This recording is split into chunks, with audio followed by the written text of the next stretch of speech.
मिलते हैं। ऐसे आज के हमारे तमाम डाइस के मौजूद मेहमानान का मैं दिल की अमीर गहराइयों से शुक्रिया अदा करता हूँ कि आपने उन लोगों की हौसला अफजाई की जो कल की कौम को आदर्श बनाने वाले। इसीलिए हमने हमारे अवार्ड का नाम मेहमारे कौम अवार्ड रखा था। मैं उन तमाम असातिज़ा इकराम का शुक्रगुजार हूँ कि जिन्होंने आज गांधी जयंती होने के बाद आपने इस प्रोग्राम में शिरकत करना। मैं सबसे पहले आज के इस प्रोग्राम के सदर जनाब मुफ्ती अशफाक साहब का दिल की अमीर गहराइयों से शुक्रिया अदा करता हूँ कि मौजूद की बिजी शेड्यूल होने के बाद भी आपने हमारे लिए वक्त दिया।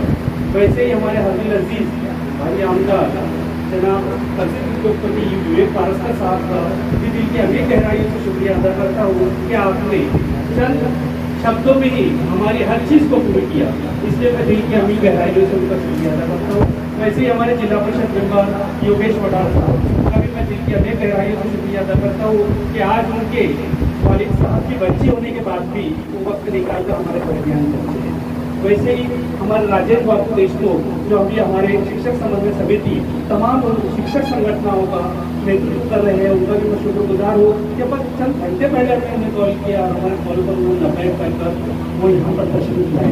वैसे ही हमारे मार्गदर्शक अनीसुद्दीन साहब, हमारे प्रसिद्ध कवि तुलसीराम बोबड़े साहब, हमारी मेहर समीर शेख मैडम और माजी सरपंच भावी नगर सेवक मोहतरमा सुनीता बुलंदर मैडम हमारी एक आवाज़ पर लग रहे थे यहाँ पर आए।